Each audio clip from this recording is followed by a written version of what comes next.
আজকে আমরা Garena free ফায়ারের মালিকের সাথে দেখা করব এবং গ্যারেনা ফ্রি ফায়ারের যে মেইন অফিস আছে সেটাকেও দেখবো এবং গ্যারেনার মালিককে আমরা জিজ্ঞেস করবো যে সাধারণ প্লেয়াররা বিবেস পাবে কিনা। শুধু তাই না, এটাও জিজ্ঞেস করবো যে ফ্রি ফায়ারের মালিকের কাছে কতগুলো ডায়মন্ড রয়েছে। এটা তো তোমরা সবাই জানো, এটি সিঙ্গাপুরের কোম্পানি, কিন্তু গ্যারেনার যে হেডকোয়ার্টার রয়েছে সেটি রয়েছে ইন্দোনেশিয়াতে। আজকে আমরা সিঙ্গাপুর থেকে আসলাম ইন্দোনেশিয়াতে সেই গ্যারেনা অফিস দেখার জন্য। শুরুতেই যদি আমরা ম্যাপের দিকে দেখি তাহলে এটি একটি সিয়া কোম্পানি এবং যার মালিক হচ্ছে ফরেস্ট। গুগল ম্যাপের দিকে চোখ ফেললে আমরা এই স্থানটিকে দেখতে পাবো। গ্যারেনার অফিসটি যে স্থানে অবস্থিত সেটা হচ্ছে FWD নামক একটি অফিস। গ্যারেনার যে অফিসটি রয়েছে এটি সম্পূর্ণ 29 তলাতে। প্রথমত আমাদের এই বিল্ডিংটিতে ঢুকতে হবে। চলো আজকে আমরা চালা দেখে আসি ফ্রি ফায়ারের গ্যারেনার অফিস। আমি একাই গ্যারেনা ফ্রি ফায়ারের মালিকের সাথে দেখা করবো এবং তোমাদের দেখাবো। গ্যারেনা অফিসটিতে ঢুকতে হলে অনেক বেশি সিকিউরিটি দরকার হয়, এটিতে সাধারণ কোনো মানুষ ঢুকতে পারবে না। আমার কাছে ছিল গ্যারেনার তরফ থেকে একটি ইনভাইট লেটার। প্রথমে আমরা ইনভাইট লেটারটি সিকিউরিটি গার্ডকে দেখালাম। দেখানোর সাথে সাথে সে আমাদের সামনের দিকে যেতে বললো। সামনের দিকে একটু হেঁটে গেলে আমাদের আরো একটি সিকিউরিটি পার হতে হবে। যেহেতু গ্যারেনার কাছ থেকে আমাদের ইনভাইট লেটার ছিল সেহেতু তারা আমাদেরকে কার্ডটিও প্রোভাইড করেছিল। তো গ্যারেনা অফিসটিতে প্রবেশ করার আগে প্রথমে আমাদের গ্যারেনার যে কার্ডটি দিয়েছিল সেই কার্ডটি দেখাতে হবে। প্রথমে গ্যারেনা দেওয়া ইনভাইট কার্ডটিকে আমরা এখানে প্রবেশ করে নিলাম এবং এরপরে আমাদের গেটটি খুলে দিল।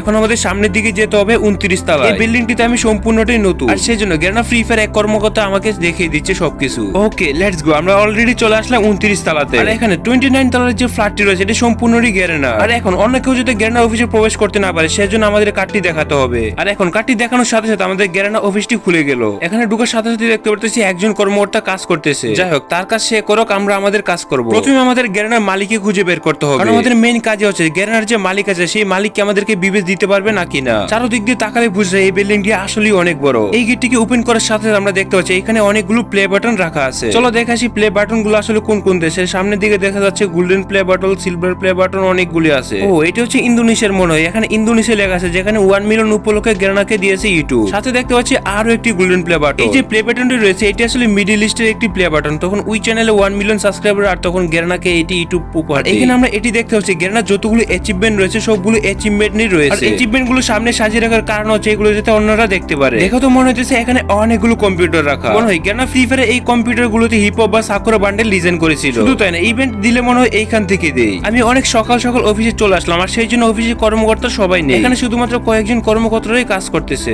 আচ্ছা তুমি কি বলতে পারবা গ্যারেনা মালিক এখন কোন অফিসের দিকে বসে আছে? আর এই যে কম্পিউটার গুলো তোমরা এখন দেখতে পাচ্ছ এগুলো খালি পড়ে রয়েছে, এগুলো আসলে খালি থাকে না। কিছুক্ষণ পরে তারা চলে আসবে এবং চলে আসার পর দেখতে পারবা সবাই কাজ করতেছে। এখানে দেখলাম অনেকেই কাজ করতেছে, এখানে তাদের ডিস্টার্ব করা চলবে না। চলো আমরা একটু বাইরে থেকে দেখে আসি। এই ভাই কি অবস্থা, তোমরা কাজ করতেছ নাকি? আচ্ছা ঠিক আছে কাজ করো। আর একটা কথা, তোমরা একটু পিং সমস্যার দিকে একটু বেশি নজর দিও, কারণ গেমের সমস্যা বেশি থাকে। অফিসে সারাদিন এসে নিচে বসে থাকো, যে পিং সমস্যা হইতেছে আমাদের সেইটার দেখো না। আর এখানে যে ছোট ছোট যে কম্পিউটার গুলো রয়েছে অনেকে এখানে বসে গেম খেলে অবসর সময়ে। আর এই যে সিগারেট রুম গুলো তোমরা দেখতে পারতেছ, এই সিগারেট রুম গুলোতে শুধুমাত্র 2 জন ব্যক্তি প্রবেশ করতে পারে। চলো দেখি ভিতরে ঢুকে কেমন হয়। আচ্ছা এখানে টুইজে লেগেছে, মানে 2 জন মিলে এখানে প্রবেশ করতে পারবে। মানে হচ্ছে গ্যারেনা ফ্রি ফায়ারে সিগারেট কথাবার্তা এই রুমে বসি হয়। ও এখান থেকে নিচের ভিউটা দেখো, অসাধারণ দেখতে। অফিসটা দেখে তো আমার ভালোই লাগতেছে। যাই হোক, আজকে অফিসটা আমরা রাতে থাইকে যাবো, সমস্যা নাই। ভিতরটা দেখে নিলাম, এবার চলো আমরা একটু বাইরে যাই এবং বাইরে গিয়ে দেখি কি হচ্ছে। তো তোমরা যে এই জায়গাটা দেখতে পাচ্ছ, আমাদের গেমে যে ফ্রি ফায়ারে অনেক ইভেন্ট আসে, আর এই জায়গার মধ্যে বসে ডিসিশন নেওয়া হিপ হপ বা ক্রিমিনাল বান্ডেল আমাদের গেমে রিটার্ন দেবে কিনা। আর যখন ফ্রি ফায়ার নিয়ে অনেক বড় কোনো মিটিং হয় তখন সম্পূর্ণ মিটিং এর মানুষরা এই জায়গায় বসে মিটিং করে। অফিসের এই সাইডটিতে টোটাল 120 জনের মানুষ একসাথে বসে মিটিং করতে পারে। যেমন গেমের নতুন কোনো বান্ডেল আসলে এইখানে বসে ডিজাইন করা হয়, আর অন্যদিকে নতুন কোনো ক্যারেক্টার ডিজাইন ঠিক এইখান থেকে করা হয়। অনেক চেয়ারই খালি পড়ে আছে, কিন্তু গ্যারেনার মালিক কোন দিকে আছে সেটা আমাদের খুঁজে বের করতে হবে। আমার তো মনে হচ্ছে আমরা একটু বেশি সকালে চলে আসি, কারণ এইখানে কর্মকর্তা খুবই কম এখন। আর এইখানে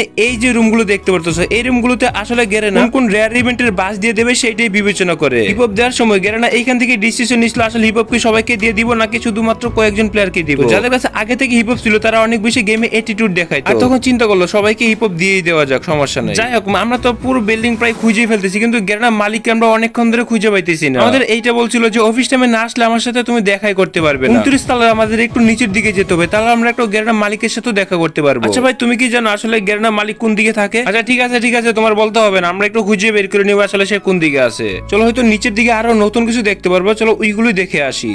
ভিতরে আসতে আমরা দেখতে পাচ্ছি যে আমাদের যে OB40 আপডেট আসবে সেই আপডেট নিয়ে কাজ করতেছে। আমাদের পরবর্তী আপডেটে মাইকের গ্লিচ ঠিক হবে কিনা সেটা জানাই দিও একটু তাড়াতাড়ি। সামনের দিকে যেতে আমরা দেখতে পাচ্ছি একটি কন্টেইনার, যেখানে গ্যারেনার অফিসে যারা যারা কাজ করে তাদের সবাইকে এখানে বসে খাবার দেওয়া হয়। ফ্রি ফায়ারের সকল কর্মকর্তারা এখানে বসে লাঞ্চ করে। As you can see guys, lunch করার জায়গাটা অনেক বড়। গ্যারেনা কোম্পানির লোগো রাখা আছে। এখানে শুধুমাত্র কয়েকজন প্রাইভেট ব্যক্তির প্রবেশ করার অনুমতি রয়েছে। যেহেতু আমরা গ্যারেনার গেস্ট সেহেতু আমরা এখানে প্রবেশ করতে পারছি একমাত্র। আর এই যে প্যাকেটগুলো রয়েছে এই প্যাকেটগুলোর মধ্যে আসলে খাবার আবার বাড়িতে নেওয়ার জন্য রাখা হয়েছে। চলো সামনের ভিউটা দেখি আসলে সামনে থেকে দেখতে কেমন। আমরা এখানে আরো একটি কম্পিউটারও দেখতে পাচ্ছি, যেখানে দুইটি কম্পিউটার রাখা আছে এবং নিচে একটি ল্যাপটপ। যখন কোনো ফ্রি ফায়ার ইনফ্লুয়েন্সার গেম খেলতে আসে তখন চাইলে এইখানে বসেই খেলতে পারে। এই যে তোমরা মিটিং রুমটি দেখতে পারতেছো, এই মিটিং রুমটিতে আসলে 4-5 জন বসে কথা বলতে পারে। টুর্নামেন্টের সময় 4-5 জন মিলে এখানে টুর্নামেন্ট খেলে বসে বসে। আমরা মোটামুটি গ্যারেনা অফিসে সম্পূর্ণটাই দেখে ফেলছি, কিন্তু কথা হচ্ছে এইটা যে এখনো পর্যন্ত গ্যারেনা মালিক কোন দিকে আছে সেইটাই জানতে পারি নাই। এত বড় অফিসে আর সে কোন চিপাইকে লুকিয়ে রয়েছে সেটা আমরা খুঁজে পাইতেছি না। আর এইটা সবাই জানো, ইন্দোনেশিয়া হচ্ছে একটা মুসলিম কান্ট্রি। অফিসের মধ্যে মুসলিমদের জন্য নামাজ পড়ারও সুযোগ রয়েছে। আর এই যে জায়গাগুলো তোমরা দেখতে পাচ্ছো, এই জায়গাগুলোতে আসলে অনেকে বসে আড্ডা দেয়। আচ্ছা নিচের দিকে তো প্রায় দেখা শেষই, চলো একটু উপরের দিকে যাওয়া যায় যে উপরের দিকে কি আছে।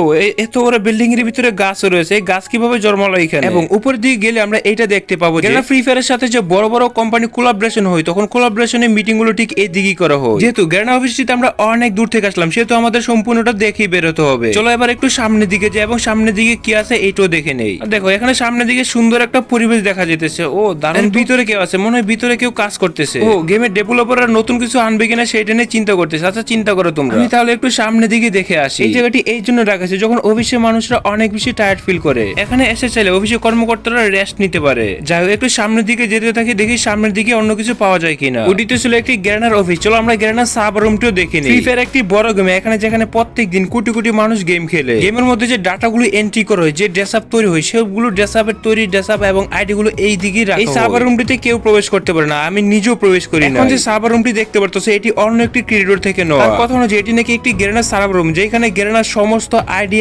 এবং ব্যান্ড আইডিও রাখা হয়। যাদের আইডি গুলো 1 বছর বা 2 বছর আগে ব্যান্ড হয়ে গেছে, তাদের আইডি গুলো নাকি এইখানে আছে। গ্যারেনা এই সার্ভার রুমটিতে শুধু তারই বড়। সার্ভার রুমটি অনেক বেশি বড় হলো তাদের যে নেটওয়ার্ক সমস্যা এখনো পর্যন্ত ঠিকই হয়নি। এই মুহূর্তে দেখতে দেখতে আমরা সার্ভার রুমটিও দেখে ফেললাম। চলো তাহলে আমরা এবার ফিরে আসি গ্যারেনার অফিস রুমে। আসলে যেটা বলতে চেয়েছিলাম, গ্যারেনা অফিসটি দেখতে আসলে অনেক বড়। এখানে যারা যারা কাজ করে প্রত্যেক দিনই অনেক বেশি হার্ড ওয়ার্ক করে গ্যারেনা ফ্রি ফায়ারের জন্য। তারা প্রত্যেক 2 মাস পর পরে আপডেট দেয়, আর সেই জন্য তাদের অনেক বেশি হার্ড ওয়ার্ক করতে হয়। গ্যারেনার প্রত্যেকটি আপডেটে নতুন কিছু নিয়ে আসে, আর সেই জন্য গেমটাকে অনেক বেশি ইন্টারেস্টিং মনে হয়। আমরা গ্যারেনা অফিসের ভিতরে গ্যারেনা মালিককে অনেক বেশি খুঁজেছি, কিন্তু তাকে আমরা কোনো জায়গায় খুঁজে পাইনি। তবে ভিডিওটা দেখার পাশাপাশি তোমরা যদি ভিডিওতে একটা লাইক দিতে তাহলে অনেক বেশি খুশি হতাম।